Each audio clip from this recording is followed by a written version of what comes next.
Hello, friends, and welcome to 2% the podcast, where we break down the tactical strategies used by today's leading D2C merchants to learn how they grow their businesses by 2% every day.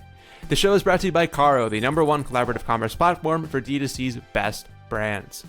Today, I am joined by Piyush Jain, the founder and CEO of Loop Subscriptions. In this episode, we're diving deep into D2C subscriptions, and Piyush and I talk about a playbook for reducing subscription churn. We discuss a 3-pronged tactical approach that any D2C merchant can replicate into their own business to ensure customers stay subscribers for the long haul, while also finding engaging ways to grow revenue from existing subscribers. We also discuss Shopify Editions Summer 23 and what it means for the subscription app space, and also a lot of other things too. So all of these topics and more will be covered in today's conversation. And with that, I present to you Piyush Jain of Loop Subscriptions. All right, Piyush, welcome to the show, man. How are you? All good, Blake. Thanks a lot for inviting. I'm doing great. What about you? I'm doing good. We were just talking off camera about Piyush is going to be moving to the US next year, and he was asking, not asking, but I inferred it as he gave me a couple of cities to pick from for the D2C space. It was San Diego, Miami, New York, and LA. Was that, or Austin? I think Austin might have been on there too. Were those the... Yeah. And my biased opinion, I told him San Diego is the best. So anyone else listening, maybe weigh in. But I think San Diego is the most underrated D2C city in all of e-com. No, it's I've not visited there, but I've heard so many good things about San Diego, and that's on one of the places to visit in this year. Definitely. There's an awesome scene here, so when you do, let me know. But anyway, I digress. We're going to be talking about one of my favorite topics today, which is money, and more specifically, recurring revenue or subscriptions. Generating recurring revenue, MRR, for a business can be one of the ultimate ways to grow a business, to increase brand loyalty, but also I think what we're in right now, call it a recession, call it not, uncertain economic climate, getting a customer onto a subscription can be a huge unlock for just generating recurring revenue, obviously. I think there's a lot of emphasis in the space around how to get someone on to a subscription, but maybe not as much about ways to prevent the inevitable that could happen, which is churn, or thinking of ways to actually upsell them and get more revenue out of a subscriber. It's often said, I think, that the most loyal and sought after customers are subscribers. So thinking of some tactical ways to do that is important. And that's what this episode is all about. We're going to be talking about strategies to help fight customer churn while also growing new sales with subscribers. So I'm excited to dive into all of that with you, Piyush. But before we do that, this is very timely. Shopify Edition Summer 23 just happened. Among the many updates was the Shopify Subscriptions app. And I think it's an interesting move for Shopify. I think it's caused a lot of panic and conversation in the app ecosystem as well. So I'm curious, before we get into anything, man, how are you feeling right now about this? And maybe help us to understand better how you're looking at something like this. Got it. So I think Shopify, invariably, they have to keep on solving for simpler use cases over and over. They have to keep on solving for simpler use cases. So software is a commodity at the end of the day, right? So what's a good feature today will become a commodity, right? And this is a good move from that standpoint, where basics of subscriptions are taken care by Shopify. So more and more people get aware about subscriptions, and for whatever the complex use cases which are there, that's where brands turn out to apps which are specialized only solving for subscriptions. Totally. And I think it's, that's my view as well. You look at I think it's only further legitimizing just how important subscriptions are. And when you're ready to do subscriptions at a high level, that's when you turn to, the app ecosystem and partners like Loop, who make that super easy to just scale it and offer a premium experience to your customers. Similarly, I think, for us at Caro, they've just announced Collective, and, for a lot of reasons people are thinking, hey, is this a bad move for Caro? I think it's a great move. I think it only legitimizes further, how important something like collaborative commerce is for, Shopify merchants, but also too, not even just, with Collective, it's the same deal with subscriptions. I think it's just further emphasizing these are ways in which I think brands should be thinking about continued growth. Both subscriptions, collaborative commerce, all those things are really, really important. So I view it as a great move for Absolutely. both sides. Absolutely. Even for like, even on emails, even on like there are all of these, basic use cases should be solved by the platform. And then on top of that, when there are complex things that needs to be built, that there has to be an app store or a platform should enable external people to solve for those use cases. So, and I'm saying this from my personal experience because before Mm-hmm. Loop, I had built Shopify for restaurants. And as a part of that, we used to work with we used to work with massive brands like Domino's in 10 countries, Burger King. We used to process about 500,000 orders a day. And one of the mistakes that we did there was that we built everything in-house. So online stores, apps, SMS, email, loyalty, feedback, POS, inventory. And in the hindsight, it was not the right call. Yeah, that's interesting. That's awesome, man, that you were in that space. I didn't know that, but I think you're right. It's and a way I view this a lot too is like these are just kind of graduation models for someone who's getting just their feet wet on Shopify. Maybe they're not doing much revenue at all, and when they are ready to turn on, that e-commerce store and grow, Yeah. that's when you need to kind of invest in, yeah, like the Loops, the Caros of the world. On email, you like if you're going from Shopify email to Klaviyo, it's a big difference as well. So it's like, yeah, I look at it as sort of just like a way to kind of learn, like, hey, these are good apps, and then let's go find the right partner to do that. But that's awesome, man. I'm glad you share that view. I know a lot of people are panicking right now in the app ecosystem, so we need more voices of calm like you sharing that information. Let's get into it, man. I want to get super tactical today with you on subscriptions. I think let's start with churn and reasons why someone might churn from a subscription. I think there's a lot of reasons that people can churn. Just from my own opinion, maybe the product is too expensive, they have too much of it, which is always a thing for me. Like my subscribe and save with Amazon, I'm always having to push that back. Maybe they found another brand, or even things that we could avoid, like making the subscription super easy to manage. There's so many things I didn't say within that, but there's a lot of reasons why people churn.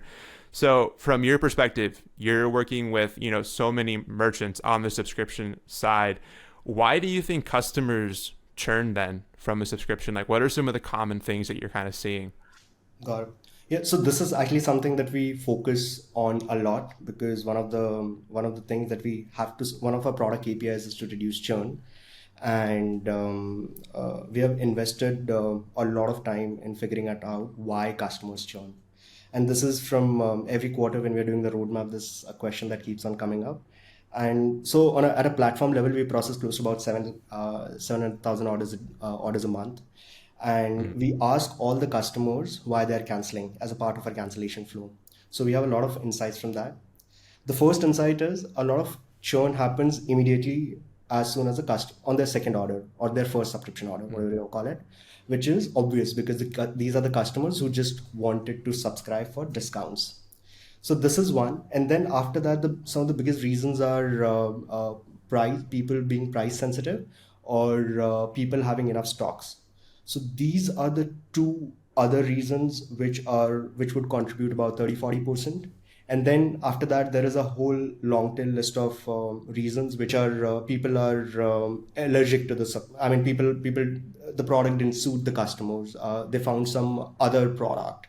Mm-hmm. They bought from Amazon or retail. They bought from that different reasons.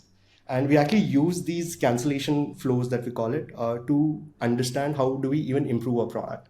So for some of the brands, we actually get them to create a cancellation reason which says facing technical issues. So for the customers, when they click on this, then we uncover a lot of insights as well. So this will be about 10 to 15%. But these are things like customers want to merge subscription. These would be things like customers want to add loyalty discount. These would be things like customers past order experience. Like there are a lot of these things which also get uncovered by getting the customer to specifically talk about different types of reasons, which helps us improve the product, which helps merchants streamline their operation or their cancellation flows. Yeah, that's really interesting. And I, looking into those insights, you mentioned like the top two reasons, price being a big piece of that, and some of that other stuff you had mentioned too. Like, but there's also the other, you mentioned 35 to 40%, but the other 60% of that, there's so much insights that like we can optimize the D2C experience for. Obviously, take that back to the table and figure out how to then reduce for future subscribers so they don't, end up going there. But I love that you're, looking at those insights to be able to then like figure out creatively like what you can do. So now that we kind of understand a little bit of just kind of like what you're seeing at a, maybe a more kind of a macro level, what do you think great looks like with reducing churn? Like maybe let's just talk for a little bit about some examples of how you're seeing people fight this. But what does it look like to kind of do reduce churn in the best way possible? Like give us some strategies or things that we could think about there. On the entire subscriptions, basically, customers have already subscribed, right? Which means that they're interested in the product, at least to some degree, right? They've trusted the brand to save their card. I think a lot of the customer cancellation or subscription churn can be solved by engagement. And this is something that we have focused heavily on, and we have a lot of data on this, where brands are able to reduce their churn by about 40%, 45%, just by building the right engagement structures with the customers. And but before trying to understand that, how to engage with the customers, it becomes more important to identify why the customers are canceling. What are the biggest reasons because of which customers are canceling? So creating those cancellation reasons become important. Like brands should know that why customers are canceling, after how many orders customers are canceling. Even looking at the reasons which, the text which people write, that has a lot of insights. And we have seen that about 20-25% of the customer do take time to write a comment for the brand on why they're canceling, and a lot of that has insights for brands to action upon. And what we've seen is most of this would essentially boil down to engagement. And I'll break down this into multiple parts. So first is, when a customer is trying to cancel, how do brands engage with those subscribers? Because brands could have done 1,000 different things to engage with the subscriber in advance, but let's say they've not done it, and when customer has hit cancellation, even then brands can sort of some of the things that we have done and which have worked like really really well is, when customer click on cancellation, popping up a video which is a founder video where brand is talking about emotional angle of the subscription, which is basically, hey, why are you canceling? You had subscribed, you are worth it. If you cancel, you lose on benefits like grandfather pricing and so on and so forth. It's a very short 30 to 40 second or 50-second clip. And it sort of has some emotional angle to this entire video. This cancellation videos have, what we've seen is, they've reduced churn by about 45% or 50% for actually a lot of our brands. When customer click on cancel this video, and then customers are like, okay, they don't want to cancel, then they just sort of take other actions. Even after that, let's say if customers want to cancel, then asking reasons why they're canceling, giving recommendations, this is like really basic. But then when the brand knows why customer want to cancel, and they've not even opted in for a recommendation, then it gives then brand has another opportunity to once again engage with these subscribers with again a video message, and then probably they can also incentivize. So let me give you an example. If a customer is, let's say, canceling after the first order, and they are selecting a reason which is they don't like the product, then maybe brand can once again engage with the subscriber saying, hey, this product takes a couple of attempts, or try it for 2-3 months before you'll see results, and just so that you retain, we're going to give you, let's say, 10% discount. Or if the customer is canceling after 4 orders and they say that they have enough stock, then maybe telling the customers that, hey, don't cancel, you're on a good streak, we want you to continue, here is a gift from our side for your next cancellation order, and why don't you go and reschedule. So there are a lot of these interesting ways where brands can segment these subscribers, brands can understand why customers are trying to cancel, and then they can do that entire engagement. Overall, just this bit, which is once a customer has clicked on cancellation and just engaging as this cancellation flow, this can lead to about 30-35% churn reduction. Wow. That's awesome. I love the video angle there too. It's like a really personalized approach. It's just like a very gets them at a moment where there's that emotional connection. It lets the founder or whoever's in that video kind of give them reintroducing them to why they subscribed in the first place or the benefits. And I think to your point too, like having those flows in a place where there's all the conditional kind of logic that can say, they've said this, now let's, there's just all the different kind of, it feels personalized to why they're giving you that reason, why they're canceling in the first place or choosing to, and then maybe even preventing that as well. So I think you're right. A lot of that engagement is super important. And on that note too, like, one of the things that I think when you mentioned communication and engagement that I think of as well is like before they even get to that stage of like, when they're on these, because obviously we don't want them to be at that stage if at all possible. So like before they get there, one thing that comes up for me top of mind is like education and treating them, like they're a valued subscriber and that there's a different talk track in the email flows and, even like in the unboxing experiences and all that. Like one of my favorite brands to subscribe to, I don't know what platform they're on, but is Manscaped. And like, I talk about them a lot, but like every time I get a box from Manscaped, the box comes in, they've got the beautiful kind of like, packaging. They remind me what I'm getting from this, subscription offering. It's super easy to like understand. Oh yeah, like I feel like they're treating me different as a subscriber versus a one-off purchaser. Can you talk a little bit just about like before they get to that cancellation stage, then like some things that you're seeing merchants do that are really helping to avoid customers getting to that cancellation stage then? Yeah, absolutely. So on this, so we should actually go back from it's a logical journey, right? We should go back from when a customer has clicked on cancellation, that's the last step. What is the step before that? That's an upcoming order email. So when a customer gets an upcoming order email, about 75% of either skips or cancelled subscription, they happen after that email goes out. And this is, we always recommend brands that, they should just like cancellation flow is top priority. The second priority is upcoming order email, and they should make that email as interesting as they can. So, for example, in that email, talking about a little bit of product value, not a lot, but a little bit of product value. Talking about so in like the upcoming order email that we send out, in that we actually uh, also talk about the upcoming rewards that our customers can get. So this is with Loop, we recommend brands to engage with subscribers in a gamified way, which is basically set up higher discounts on second order. If customers have subscribed to product A, then gift them product B on the fourth order. So that upcoming order email will have an information, hey, you're just 3 orders away from this free gift. Or you're just 2 orders away from the free gift. And then you can keep on adding different content. So you can also just have a strip which talks about, hey, these are the exclusive deals for you guys. And this helps in increasing AOE, and this also helps in reducing churn because the customer will just click on this button and then they will just go to that upcoming order email. Giving specific actions like giving direct actions on not cancel, but let's say skip or reschedule or product swap very easily, like one-click options for customers to do that.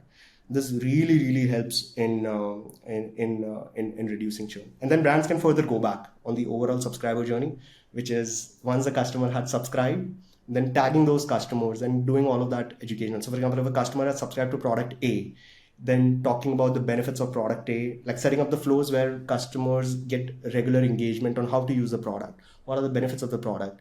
What can customer expect in next 2 months, 3 months? Or what is the interesting thing which is going to come in next month? Right? And of course, all of these gamification and rewards, they will be sort of baked in somewhere in between. And this it's all about engagement. Like once again, engagement and engagement can be educational plus incentives. If these two things get done really well, then churn will reduce.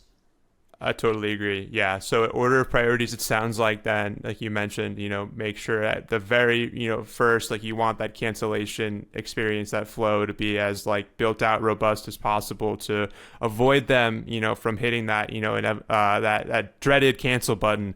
But then going back, thinking about the gamification, the engagement, you're segmenting the experience based on order stage. You mentioned some of the gamification, like, hey, you're on your second order, get to the fourth and you'll get this, creating that kind of excitement to keep, on that program. But then even things like making it easy to swap in and out, different things, making it easy to skip a shipment, all this stuff on the management side that like just creates a great experience. But then I think like what you said too is really powerful too, is like the treating them differently once they make that first subscription order, and giving them all the educational flows and just different kind of like experiences based upon that, and the emails, the SMSs, whatever they're getting, like posts, like there's all the things that kind of, I think all three of those have different emphasis, I think, in kind of like where you start with that, but all really really important things I think you mentioned there. Yeah. So when brands actually, so for example, generally industry average, and this is something that we've seen before brands migrate to Loop, there is about 35 to 40% first order churn, which is customer subscribed and then they cancel before even they hit their second order or first subscription order, right? Sure. But just with getting this engagement in place and maybe just adding incentive, and these incentives are not even like big incentive. These are just like maybe a little extra 10% off, or maybe just like if customers bought product A, then gifting product B on the second order. This brings down cancellation rate on the second order to about 22%. This is like a direct. We've seen about 15 odd percentage save in just first order. And if this has worked on first order, then how can brands sort of keep, like, once again, like this is the most tough to solve for, because these are the customer who wanted to cancel, right? Because they Yes. subscribe for only that benefit, and then it's relatively easier sort of after that. Yeah, I think it's interesting too. Like, I know a lot of folks, and this is like I think Amazon has kind of conditioned a lot of behavior on this in the consumer side. Like, subscribe your first order, cancel it. I know Amazon even lets you like resubscribe all the time, and just get the Yeah. same benefits. And like, obviously, D2C brands don't want to be giving away that margin only just to kind of lose that subscriber after the first order. So I think it's really critical. Like, what you're saying is really invaluable. Is like once they make that first subscription purchase, like that experience from like there to the the subsequent subscriptions like is so critical. Do you see like then any thoughts around merchants who have that sentiment of like, hey, like we're seeing a lot of people subscribe on the first order just because they want the discount, and then they never come back, or they try to just restart the subscription over and over again? Like, do you see that that's a common theme with a lot of merchants as they're coming to Loop? So we have actually spent a lot of time on this as well, where we started to see that people would misuse the system. So, for example, doing things like having a subscription, but keeping it on paused and just getting that order on demand. So Sure. clicking on order now, right? Or consistently keep on skipping orders, etc., right? And just leveraging the discount, creating an order subscription, canceling that subscription, getting that discount, and then keep on doing. This does happen, not a lot, about 10 to 15%, but there are checks and balances which can be set up on this. So for example, brands can choose to only limit the discounts, these add-on discount, only one time for a customers. And they can also segment these add-on discounts depending upon the subscriber. So like, with the cancellation flows that I was talking about, those incentives which are given to the customer, those incentives, brands can define those incentives depending upon total number of orders that a customer has done, not even subscription order. Mm, If a customer sure. has done total of 500 order, doesn't matter, it's a subscription order or a one-time order. But if customers have done 500 orders, you want that subscriber to keep on staying with you.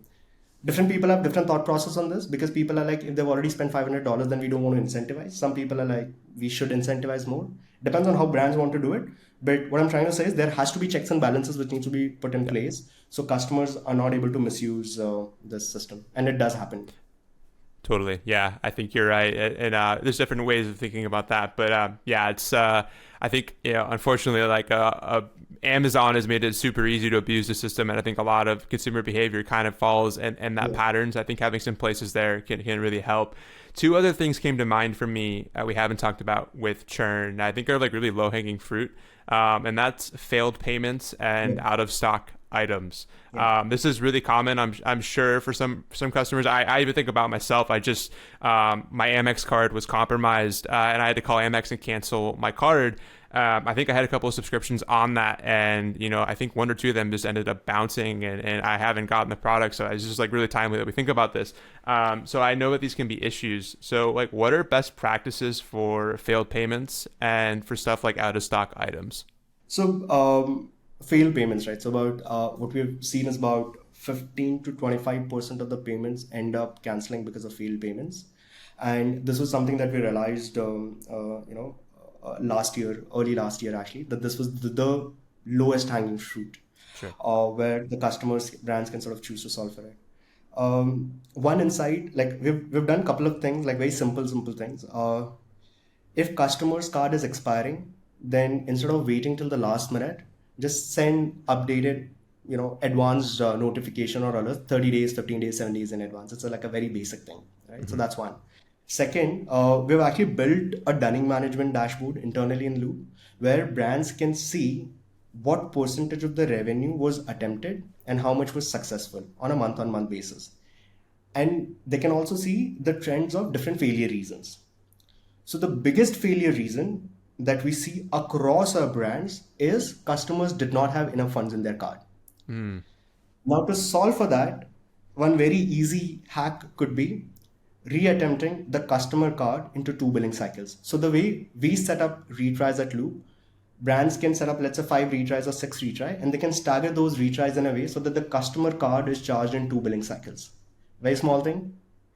And then also with every retry, a message goes to the customer, hey, we are about to charge your card and so on and so forth.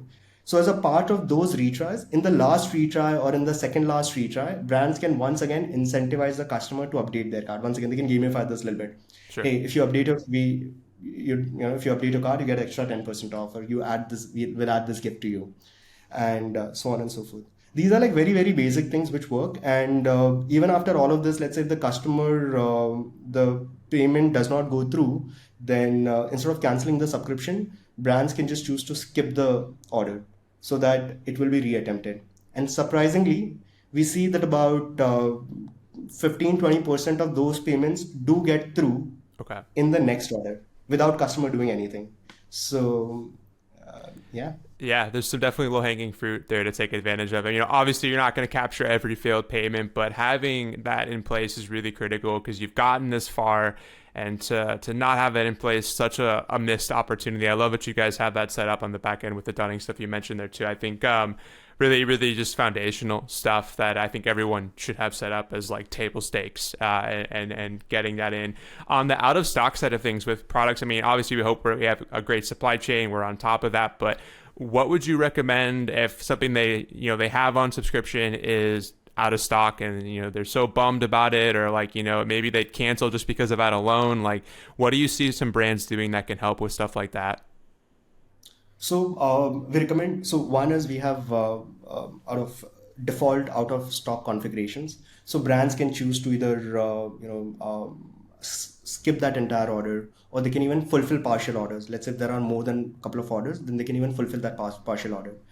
And but then when brands fulfill partial orders, then brands tend to lose out money. So then we actually built an additional configuration where if they are fulfilling that partial order, then they also define minimum order amount, Mm, so that at least it make sense for them from shipping point of view, totally. or even recalculate shipping, right? These are like very small thing, but all of these, and keep on retrying every day, every once, like keep on retrying again and again. But this does not lead to very good results. The better experience would be, brand should keep track of their inventory. So, inventory forecast, they can actually see what all products are to be shipped at what all times. And if brands know that these are the products which need to be shipped, and they know that these are the products which are out of stock, then for those specific subscribers, they should do two things. Either they should do bulk swap. They can just take whatever the product which is swapped, they can change it with the other product without Mm, asking the customer, and maybe giving extra discount only one time on that swapped product.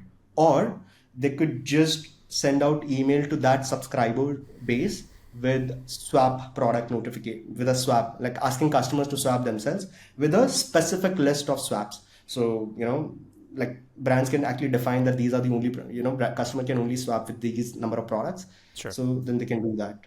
um, Honestly, what we have seen is that a lot of customers, when bulk swap happens, brands are conscious enough or smart enough to, they would know their customers, right? So they would be able to, most of them are leaning towards doing the bulk swap if their product is not like very critical.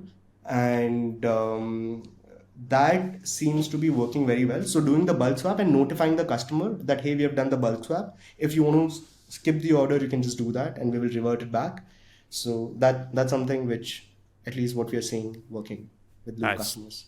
Yeah, those are great strategies right there. I definitely recommend everyone thinks about that stuff. And obviously, like you said too, I mean, having a good handle on your inventory is like the best solution. But there are times, like BFCM, for example, where all the stuff just sells out super fast, or there's a flash sale or whatever that is, and suddenly your subscribers are, at a loss for maybe that product for some period of time. Yeah, so on this actually we've done a very cool thing, which is, and this was relevant before bulk. We built bulk swap, but what we've done is we've set up alerts where, let's say, if brands can define if the product quantities goes below X amount or X percentage of the upcoming subscription in next 30 days, then they get alerted automatically, and then customers also get alerted automatically. Nice. So while it does not help the customer side a lot, but it did help merchants. And then from there, we actually moved on to building bulk actions and tagging the customers and then sending notifications. So that has actually worked really well. Nice. Yeah, you guys are many, many steps ahead. I love it. It's definitely those little things that you can think about that actually make the brand's life easier, makes the customer's life easier. Like everything matters in that respect. So I love all that. That's awesome.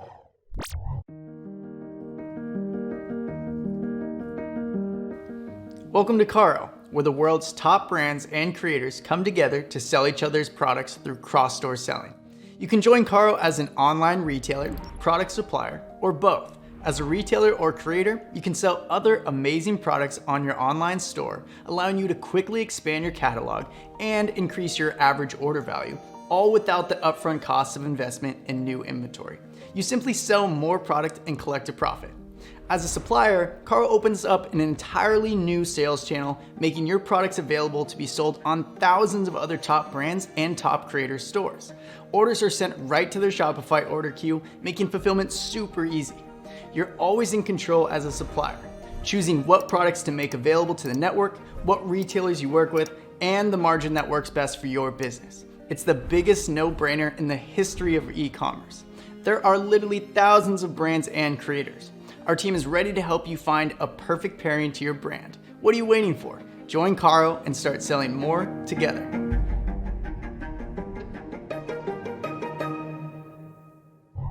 Let's transition into a little bit of growing revenue now on existing subscribers. Like, I want to talk a little bit just about, is there any strategies you're seeing from like upselling existing subscribers onto other products, maybe, growing the amount of that they're purchasing? Like, what are you seeing work for brands right now? So there are two things that there are two things to your question. You said that how do we brands increase subscriptions revenue?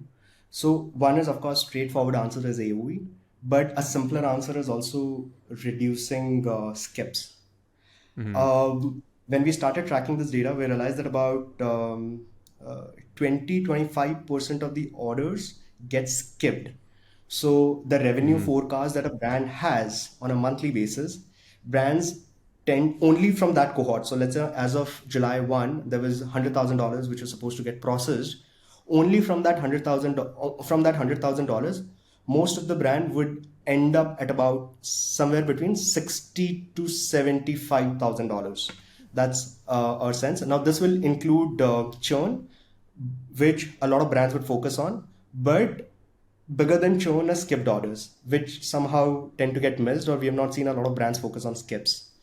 So this is one area where brands should definitely focus on sort of reducing that, reducing that skipped orders.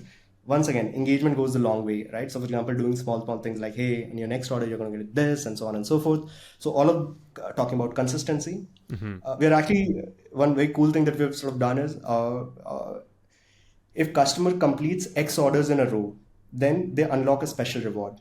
So basically, if a customer completes 3 orders in a row, then they will get special reward or a gift or a discount and whatever it is. That, I mean, this is still in beta, but this is sort of starting to work really well. And this is one area where I think, brands could potentially focus on. That's, I think what you said there actually, it even changed my perspective as I was thinking about the question, but you're absolutely right. I mean, like thinking about reducing frequency of skips, You mentioned that example of $100,000. I mean, like there's a 25 to 40% difference in like predicted versus actual that could happen there. That's huge. I mean, to be able to get someone, obviously, giving them the flexibility to pause or skip the shipment is better than a full cancellation, of course. But if there's ways we can keep that flowing, that's just going to help you hit the actual number much better. But then that goes back to like what we were talking about, I think earlier, like best practices, like the education, like making it easy to find the value and all the different uses and ease of management and all the things that we've just kind of highlighted here. So like, I think that goes a long way actually back into that. Yeah, making sure your predicted MRR will be there month over month with your subscription orders. So, one thing that we realized that why a lot of people are not able to track this number very closely is because brands generally tend to look at their forecast from the overall, like they were expecting this much revenue, but then by the time month ends, they do get a certain amount of revenue, but that revenue also has new subscriptions revenue. So people don't go into the nitty-gritty of what is the actual business loss that has happened for the brands. And so, yeah, I mean, skipped is something that we've focused, like we've actually built out reports and whatnot for skipped orders, just so that people are able to track this and people are able to engage, like keep track of customers who are consistently skipping. How to engage with those customers in a better way, giving them probably order. So just like reactivation for canceled subscribers, Sure. giving visibility to the customers to order now. And if they order now, then give them a special incentive or a reward that, hey, if you order now, then this is a time bound offer. And if you order now in, let's say, next 5 days, 7 days, then this discount is only applicable to them. Totally. That's I love that, because like a lot of like the segmentation that you think about is just like, okay, I've got my active subscriber pool, then I've got my churn subscriber pool and the rest of my customers. But like you're actually taking that a little bit further as you're like looking at the behaviors that happen within that subscriber pool, like and trying to get them on that consistent get them as close to perfect as you can in terms of like how you would envision that MRR stream happening. But like, I think using a lot of the creative stuff that you've been talking about with engagement, limited time offers, all those different things can kind of help. And I love when brands just kind of like even engage with that differently. Like it's clear they're thinking about the subscribers journey and giving me something that's different than just everyone else that's getting the same email campaigns or SMSs or whatever that is. So, I mean, if I were to stack the priority in terms of brands where brands should focus on to grow their subscription revenue, first would be churn reduction. That's a no-brainer. Second is reducing business loss. Business loss either via payments, either via skipped, all of these different, reducing business loss basically. That's what we call it internally. And then the third is how to increase AOV. And to increase our AOV, once again, these are like what we try to do is replicate the same thing which are happening on the store, which is giving visibility to the customers on one-time add-ons at a discounted rate.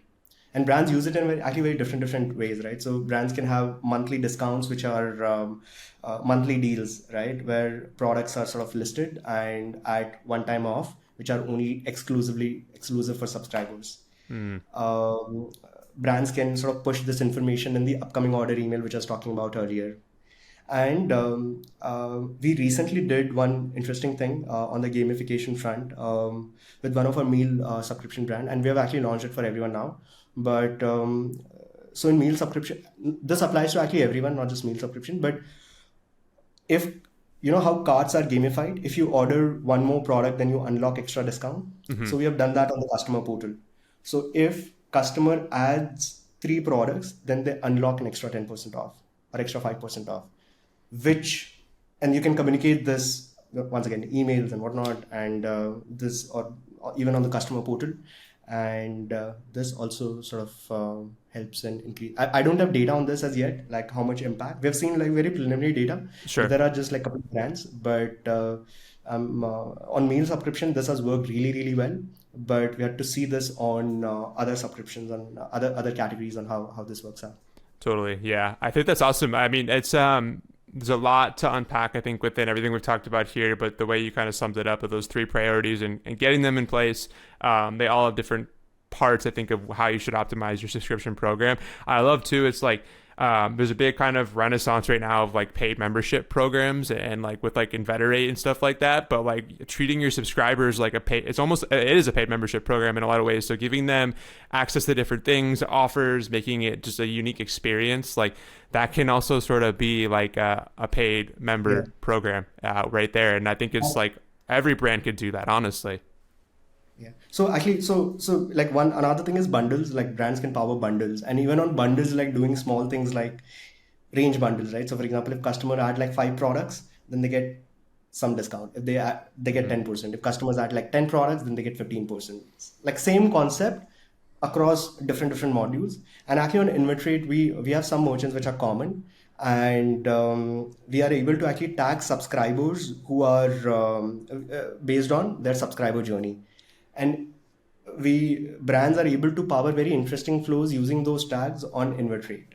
So this actually combination of this is this could work really well. This may be for a small set of customers, but then those are the customers that you should never let go. So Totally. that yeah. Yeah, I think that's a great call out, and you really want to be mindful of that group of customers. So doing whatever you can is really important.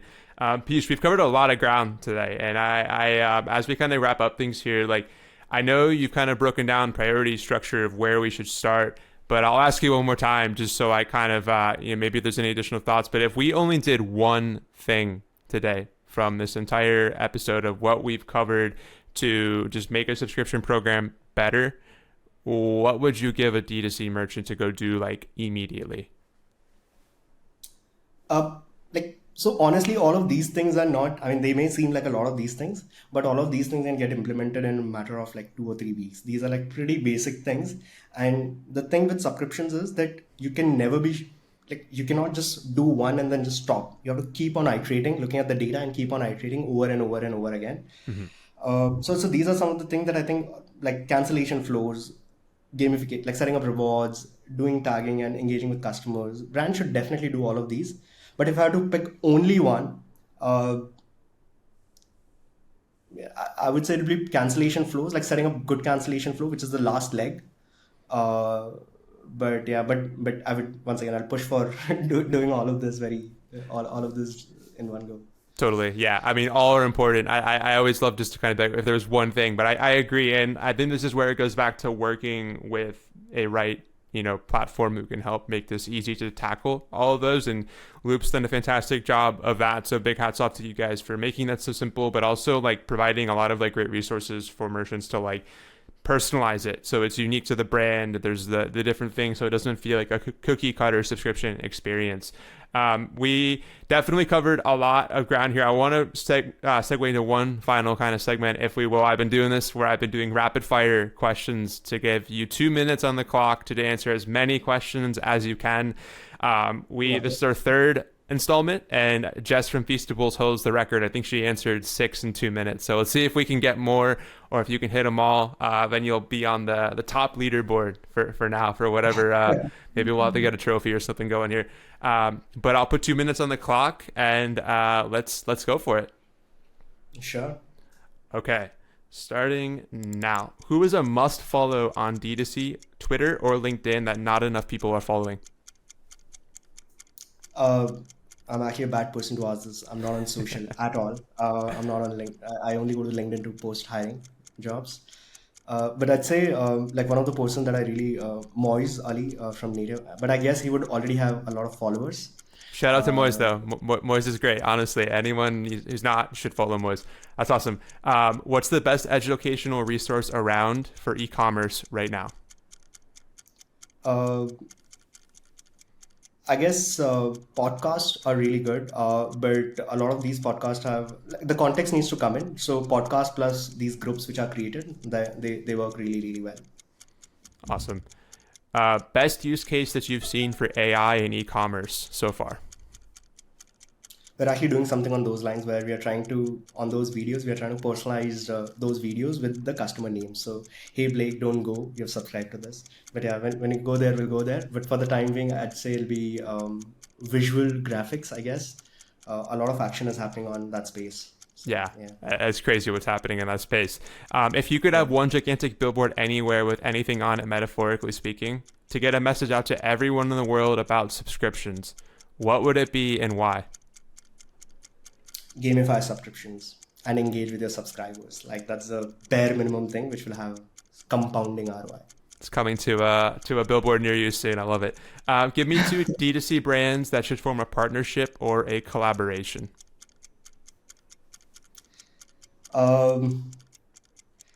This could be a little crazy, but Mudwater should do collaboration with Indian chai brand. So I love it. This would go really well, and healthy, like a green tea sort of yeah. Nice. We are up on time. We got to 1, 2, 3, 4, 5 questions. Okay, so I think you're tied with Jess. Okay, awesome. Well, we'll call it a tie for now. But I agree. I think Mudwater and that collaboration with the Indian chai brand could be fantastic. So I as a +1 for me as well. Piyush, this has been a blast, man. Thank you so much for just coming on and just really shedding a lot of light, I think, around the other side of subscriptions, which I feel like we're not seeing enough content around, which is just to make sure we can keep someone subscribed, get the most out of them, but also make their experience just really great, I think, from both the consumer and the brand side. Before we wrap up, where should folks go to get in touch with you, to get in touch with Loop? Give us some links to go visit. Loopwork.co, and or just write to me directly, Piyush@loopwork.co, or find me on LinkedIn. That's the best way to sort of reach out. Perfect. We'll link out to that in the show notes. Get everyone over there. But yeah, highly recommend you go check out Loop if you are considering subscriptions, whether you're on a platform or looking for just do it for the first time. They're a great platform, and I don't say that because I really do believe that they are a great platform for any D2C merchant on Shopify. So please, go check them out. But anyway, Piyush, this has been a blast, man. Thank you so much again. You're welcome back on the show anytime, and wishing you all the best in Q3 and Q4. Thanks, Blake. It was good to be here. Thanks. Thanks so much for watching today's episode. I hope you got 2% better for watching. And if you haven't already, consider giving this video a thumbs up and subscribing to the channel so you never miss another episode. We have a variety of e-com topics to talk about this season that's going to get you 2% better each week across a variety of topics. Also, if you want exclusive content not covered in these episodes that's super tactical, head over to getcaro.com/podcast. You'll find full episode recaps, transcripts, and so much more content that we don't have time to cover in these episodes. Lastly, if you want to continue on the journey right now, I encourage you to do so. I will link to a other episode right here. You can take advantage of that. Click just right there, and that'll take you to that episode. And with that, I'll see you next week on 2% the podcast.